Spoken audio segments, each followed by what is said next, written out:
Subscribe करें और देखें एक दिल दहला देने वाली भूतिया कहानी और बेल आइकॉन दबाना ना भूले।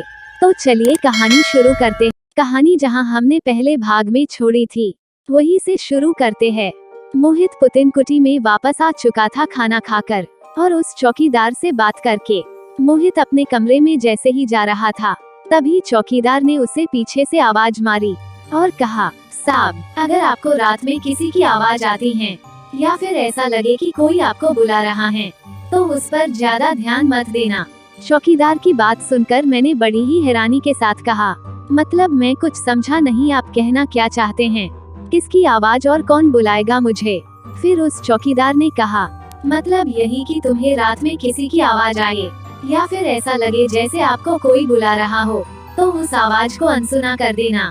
इतना बोलकर वो चौकीदार वहाँ से चला तो गया, पर मुझे अभी भी उस चौकीदार की बात समझ में नहीं आई थी। पर मैंने इस पर कुछ ज्यादा ध्यान नहीं दिया और अपने कमरे में जाकर लेट गया। पर लेटे लेटे मेरे दिमाग में ढाबे वाले और उस आदमी की बात चल रही थी जिसने मुझे रास्ता बताया था, और मैं यही सोच रहा था कि ऐसा क्या है इस घर में जो यहाँ ये लोग इस घर का नाम सुनकर ही डर जाते हैं। और यही सब सोचते हुए मेरी आंख भी पता नहीं कब लग गई और फिर ना जाने पता नहीं कितनी देर में मेरी आंख फिर खुली तो मुझे अपने कमरे के बाहर से उसी बूढ़े चौकीदार की आवाज बड़ी तेज तेज सुनाई दे रही थी और ऐसा लग रहा था जैसे वो किसी से बात कर रहा हो। वो चौकीदार किसी से बात करते हुए बोल रहा था, वो बस एक हफ्ते के लिए यहाँ आया है, उसे कुछ मत करो, अरे वो चला जाएगा। चौकीदार की ऐसी बातें सुनकर मैं ये देखने के लिए अपने बिस्तर से उठा कि यह चौकीदार किससे बातें कर रहा है, और यही देखने के लिए मैंने जैसे ही अपने कमरे का दरवाजा खोला तो मैंने देखा चौकीदार के साथ तो कोई भी नहीं था, वो अकेले में ही बातें कर रहा था। ये देखकर मैंने जैसे ही चौकीदार को आवाज लगाई, अरे काका, किससे बातें कर रहे हो? मेरे इतना ही बोलने के बाद पता नहीं किसने एकदम से मेरा गला पकड़ लिया और बड़ी तेजी से धक्का देते हुए मुझे कमरे के अंदर ले गया और मुझे दीवार से चिपका कर ऊपर उठा दिया। पर मुझे वो नहीं दिख रहा था जिसने मेरा गला पकड़ा हुआ था। उस समय मेरा दम निकलने लगा था और मुझे ऐसा लग रहा था जैसे मेरा अभी दम निकल जाएगा।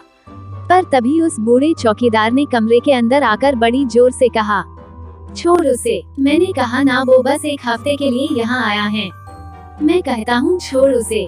और उस चौकीदार के इतना बोलते ही जिसने भी मेरा गला पकड़ा हुआ था उसने तुरंत छोड़ दिया। फिर उसके बाद मैंने थोड़ी देर बैठे बैठे सही से सांस ली, क्योंकि मेरा गला पकड़ने की वजह से मेरे से सही से सांस भी नहीं ली जा रही थी।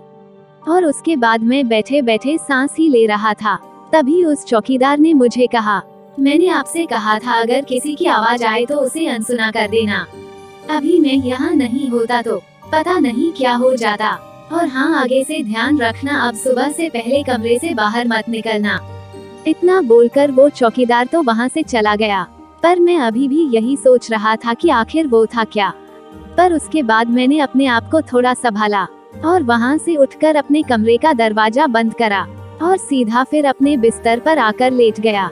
पर जो अभी मेरे साथ हुआ उसके बाद तो अब नींद आने से थी, फिर भी मैं सोने की कोशिश करने लगा और काफी देर तक लेटे रहने के बाद भी जब मुझे नींद नहीं आई मैं फिर अपने बिस्तर से उठा और अपने कमरे में ही टहलने लगा।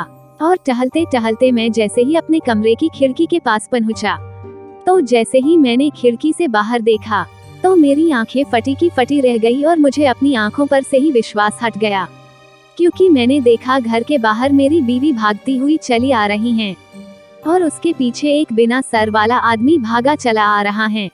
मैं वहीं से खड़े खड़े बस यही सोच रहा था कि ये हो कैसे सकता है, क्योंकि मेरी बीवी तो हरिद्वार में थी और मैंने बस उसे यही बताया था कि मैं हिमाचल जा रहा हूँ, पर मैंने ये नहीं बताया था कि मैं हिमाचल में कहाँ जा रहा हूँ। मैं वहाँ खड़े खड़े यही सब सोच रहा था। तभी नीचे से मेरी बीवी की आवाज आने लगी। वो बोल रही थी, मोहित मुझे बचा लो, मोहित मुझे बचा लो। मैंने जैसे ही ये सुना मैं तुरंत भागता हुआ अपने कमरे से बाहर निकला और जैसे ही मैं बाहर के दरवाजे तक पहुंचा तभी एकदम से मेरे आगे वही चौकीदार खड़ा हो गया और तभी मैंने उससे कहा, हट जाओ काका, बाहर मेरी बीवी खतरे में है। मेरी बात सुनकर उस चौकीदार ने कहा, बाहर तुम्हारी बीवी नहीं है, वो मौत है। अगर तुमने ये दरवाजा खोल दिया तो तुम्हें मैं भी नहीं बचा पाऊंगा। फिर मैंने कहा, अरे मेरी बीवी है बाहर, मैंने अपनी आंखों से देखा है। फिर उस चौकीदार ने कहा, वो तुम्हारी बीवी नहीं बल्कि एक छलावा है। और हाँ, इस पुतिन कुटी के बाहर बस एक ही छलावा नहीं बल्कि बहुत सारे छलावे हैं, तभी लोग यहाँ आने से भी डरते हैं। फिर मैंने कहा, पर उस छलावे को कैसे पता मेरी बीवी कैसी दिखती है और उसकी आवाज कैसी है? फिर चौकीदार ने कहा, छलावे हमारे अंदर की सारी बातें जान जाते हैं और वो ये भी जान जाते हैं कि हम किस चीज से उनकी जाल में फंस सकते हैं।